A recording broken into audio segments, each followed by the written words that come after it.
was a day like any other. I was standing in my office, looking out the window.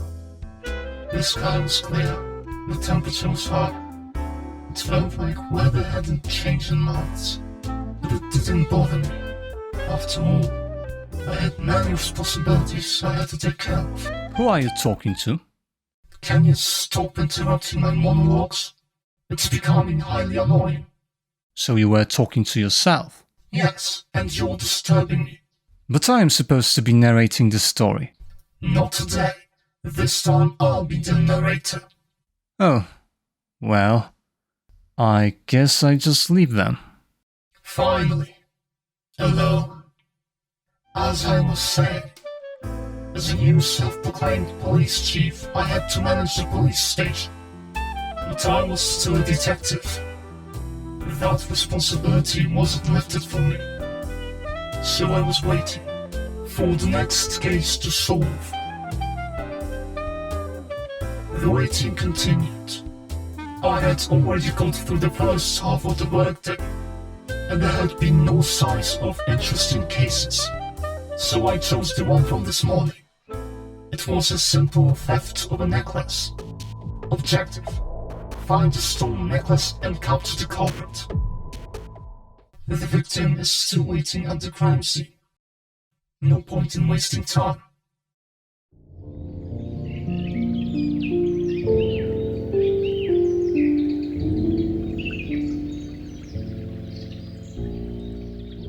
Sybil McCoy, the victim.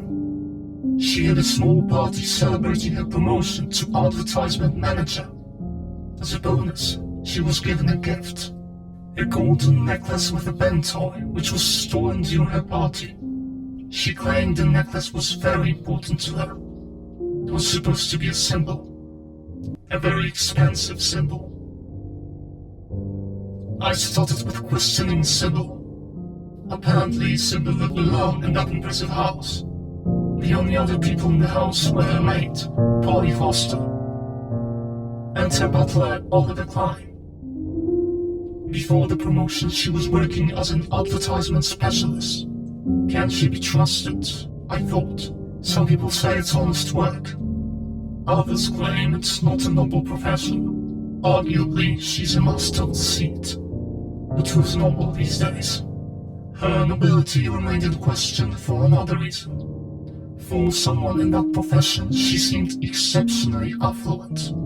Claimed she had inherited the wealth after her parents. I noted I would need to verify that. Despite her being utterly emotional and unhelpful, I managed to build a basic structure of the situation.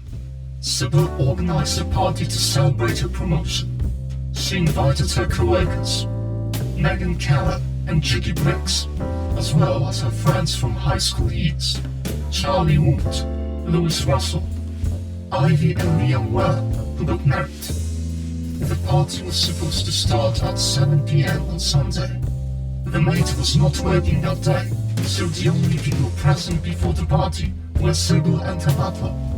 The first guest to arrive was Megan, one of the co-workers, as she's always on time. That's when Oliver started preparing the food. Shortly after, Ivy appeared with her husband, the owners of a jewellery store. It'd been years since they visited, and wanted to be shown around, but Sybil was still waiting for the guests, so they decided to look around on their own. The next one was Louis, an accountant, and finally Judy showed up, the last co-worker. It was around 8 p.m. Maybe a quarter to 8. That's when guests started leaving the room. Megan had to make a call. Louis left to find Ivy and Liam. Judy needed to use the bathroom. Sybil was left alone for a moment when Oliver entered with appetizers. But the party was supposed to officially start. That was the moment when the power went out. Sybil thought it's incredibly annoying, but wanted to continue the party regardless. So Oliver left to see what caused the problem. Megan rushed in the living room, scared of what happened. After a couple of minutes, Judy appeared, happy she managed to use the bathroom before the lights went out. Then Ivy, Liam and Louis entered at the same time when Charlie finally showed up. He's a mechanic. They were all asking what happened. All the guests were present in the living room at the same time.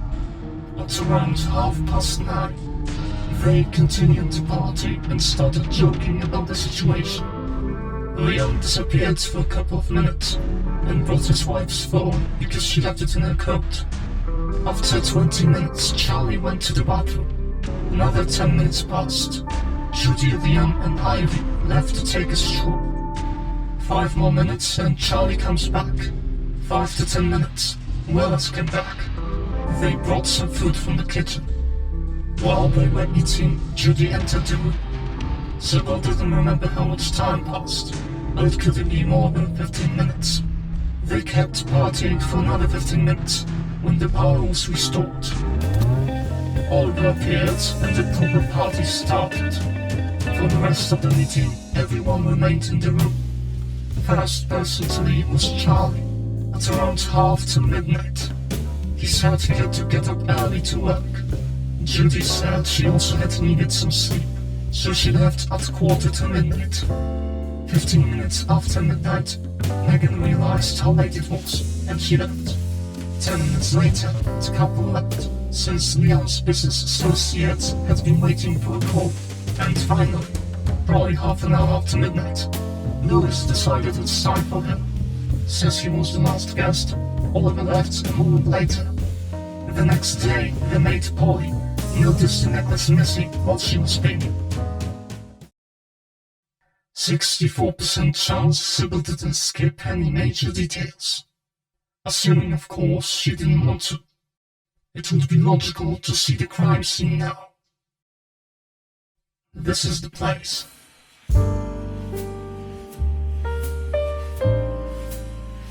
It is not too far away from the living room. The necklace was behind this glass. Not a single scratch. No alarm, no lock. The glass could have been lifted by anyone. It's heavy though. An average human would lift it, but it would take some time and make some noise if not careful. The door has a lock, but it's unlocked. Nothing else was stolen. Footprints. They are blurred though, possibly because of cleaning. Speaking of cleaning, I should test for fingerprints. After checking the government's database, it turned out I found fingerprints of Polly, Oliver, Judy, Megan, and Charlie. Finding fingerprints of the maid is expected. Arguably it could be said about the butler as well. But the rest? One might say that the number of suspects is slowly shrinking. Let's talk with Polly and Oliver. Polly's been working here for 3 years. She looked nervous. It's obvious she felt uneasy. Sybil could fire the servants for not preventing the crime. Also, Polly is one of the first suspects. She's the one who spends the most time with the necklace. That's the reason why I think she's innocent. Not to mention that reporting results of your own crime is not a common behavior. Nevertheless, it's still possible. Polly said she had found out the necklace was missing at around 9 a.m. She was cleaning the house like she usually does. The door does have a lock, but they never use it. It wasn't locked when she moved in. That's all the relevant information. Then I looked for Oliver. He wasn't in the house, even though he knew I'd want to talk to him. He didn't seem nervous. It was anger. Oliver was an older gentleman that was waiting for retirement. He had to keep working for 3 more months. He didn't want to answer any of my questions. He simply said he hadn't seen anything suspicious. I dislike lack of cooperation. I probably should have chosen a little more subtle mean of persuasion, but I did convince him to talk. Oliver's explanation aligned with Sybil's. When he first left the room, he was preparing food for the guests. The second time, he left the building to fix the power. Apparently, the fuse disappeared. He was forced to walk back inside to find some spare fuses. It took a lot of time. After restoring power, he didn't tell Sybil about the stolen fuse.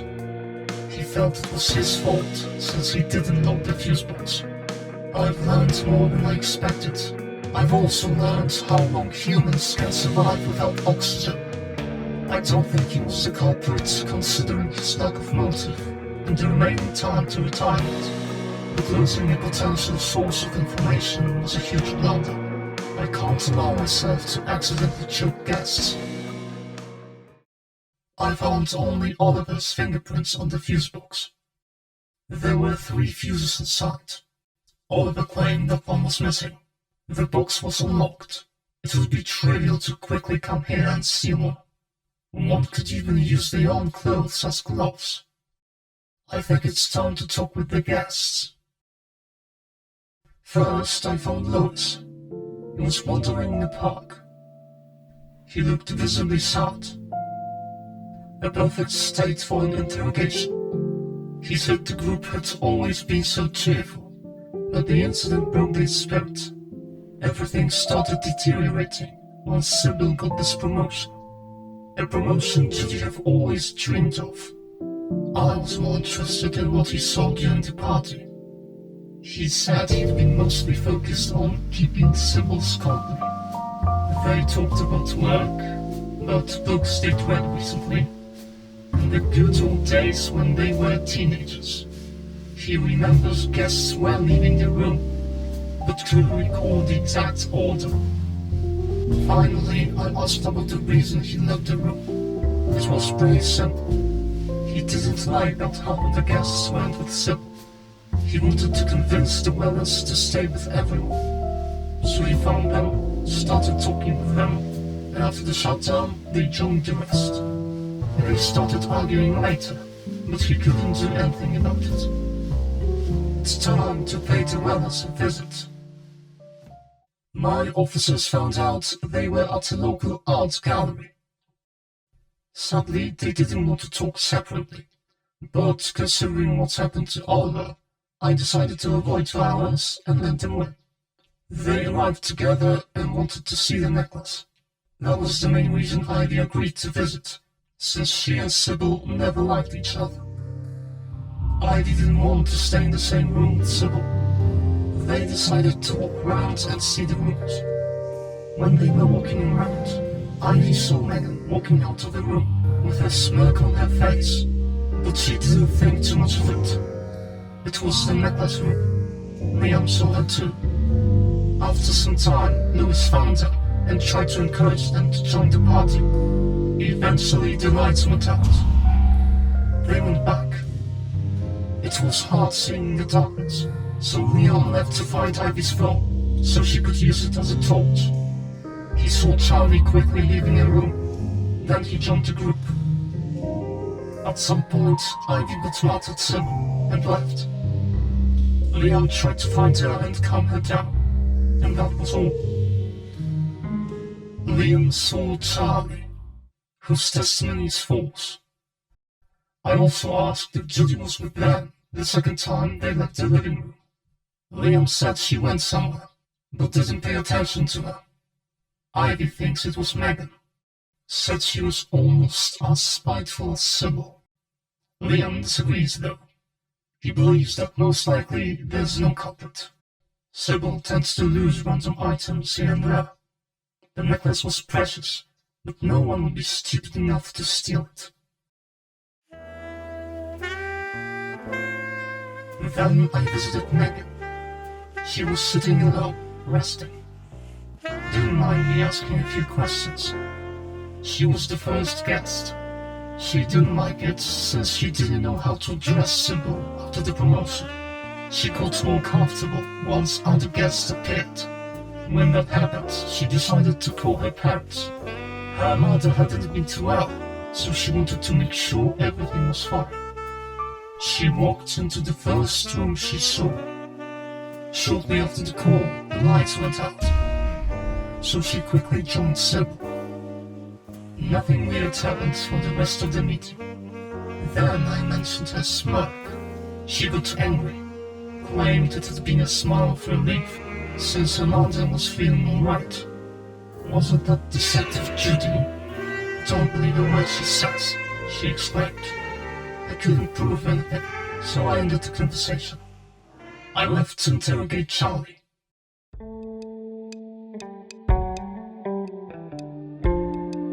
My officers found him at his workplace. Charlie worked overtime regularly, and I found out the reason why. He'd taken a huge loan and was about investment. He wasn't cooperative. I had to threaten him with my authority to make him talk. All humans are afraid of the law. He clearly didn't want to go to the party. While Charlie struggles with money, Sybil gets a promotion and a very valuable bonus. Lewis told him the necklace is made out of 18 karat white gold with a 2.68 carat oval cut Benettoy. Apparently it's worth over 40,000 simoleons, a certain relief for someone with a loan. Work was the reason for his late arrival. He had a bad day. Not only he had to work on Sunday, he also joined when the power was shut down. He left the room once to use the bathroom. When the power was back, he had to leave because he had to work the next day. I mentioned Liam saw him quickly leaving the necklace room. The answer was short. I must have been mistaken. But then I mentioned his fingerprints. He got angry and started shouting. Said he might have walked into the room at some point because he had looked at the necklace. Claimed he definitely hadn't stolen it. He assured me it must have been the Wells. Ivy's never liked Sybil, and they surely wanted to see the necklace in their jewelry store. To get more information, I'd need to use a less friendly approach. But let's hear what the last suspect has to say. Judy Briggs. She was clearly not well. She felt extreme sorrow. Although it was really sadness, or was it distress caused by guilt? Considering her state, I figured love might be the solution. So I said she was the only suspect. Multiple witnesses saw her entering the necklace room. She panicked. She said she must have gone there by mistake. Then I mentioned her fingerprints were found on the crime scene. That's when she admitted she was jealous of Sybil. First, she was trying to find a room, and then she wanted to use the opportunity to try the necklace on. That explains the presence of her fingerprints. When she was done, she took off the necklace and left it under the glass. She didn't say anything about other suspects. So many possibilities. Who should I trust? It'd be most beneficial to interrogate them thoroughly. But the number of suspects highly discourages me from that. I am forced to work with what I collected. Fortunately, it's enough to make a good guess. We've got 6 suspects. When the power went off, Ivy, Liam and Lewis were together. Out of those who could turn off the power, only Judy and Charlie did leave the room during the blackout. And since there was only one necklace to steal, it would have to be the last person to leave, Judy. But here's the problem. She wants the necklace because she likes it as an accessory. And going to work with a necklace stolen from a coworker would be highly unwise. Unless she wanted to simply hurt Sybil. After all, she got a promotion Judy always wanted. Though it's obvious she would be the main suspect. The motive doesn't justify the risk. The person with the best motive for the crime is Charlie. But he couldn't have done this if Judy saw the necklace after he left the room. I would assume the necklace was stolen after the party. This theory is backed up by the fact there were footprints in the necklace room, but not in the hall. So when the party was over, the culprit had to wait for everyone to go to sleep, somehow open the window, go through it, and steal the necklace. In that case, the power was cut off to serve as a distraction. The same three suspects could have done it, which means Charlie might have turned off the power, opened the window, and after the party, stolen the necklace. Might have. He had to go to work early the next day, and he was working before the party. It doesn't seem like he had time to plan the theft. And more importantly, the power went off when he was absent. He couldn't have told who was with Sybil. If everyone had been in one room, it would have been obvious he was the culprit. So the only person left is Megan. She was the one who turned off the power. It would make sense since she claimed the power cut took place shortly after her phone call. But in this short period of time, she was seen by the Wellers, who still were about to meet Lewis. And the fact she had to run only confirms my suspicions. First, she called her parents while searching for the necklace. Once she found it, she opened the window and marked it in some way, probably using a napkin. Then she went outside to steal a fuse from the power box, and quickly rushed to the living room. One more issue though. She was wearing a dress and high heels. Climbing through the window couldn't have been an easy task, and the footprints weren't left by a person wearing high heels. Which means someone else is responsible for actually stealing the necklace. Someone who knows lots about jewellery.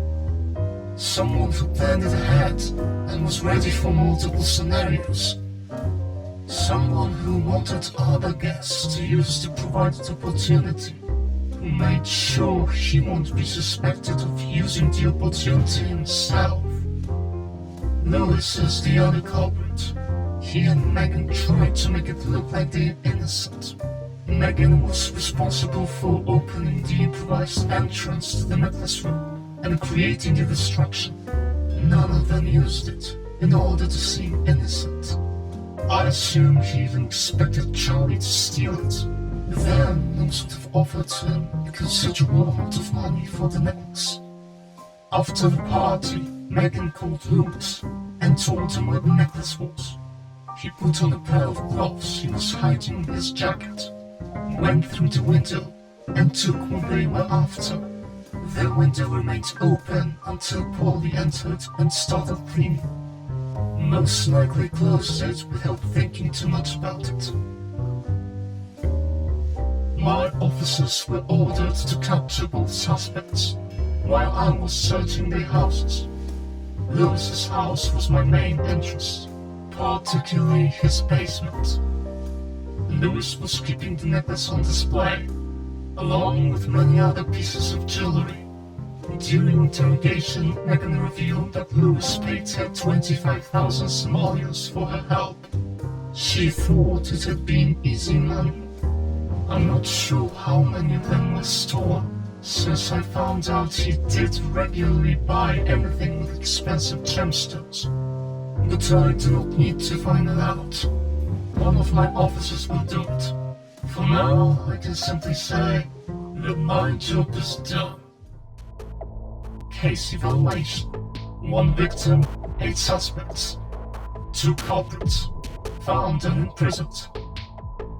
The necklace was secured.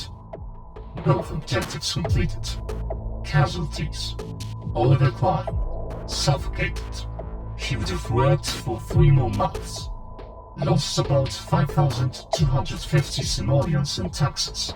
Additional cost of around 8,000 simoleons for a funeral. On the positive note, lost a potential pensioner. Would live for about 10 more years. Estimated pension, 2,100 simoleons monthly. 252,000 simoleons saved, not including potential expenses for healthcare covered by his already paid insurance. Result, approximately saved 300,000 simoleons. Optional objective completed. Case closed.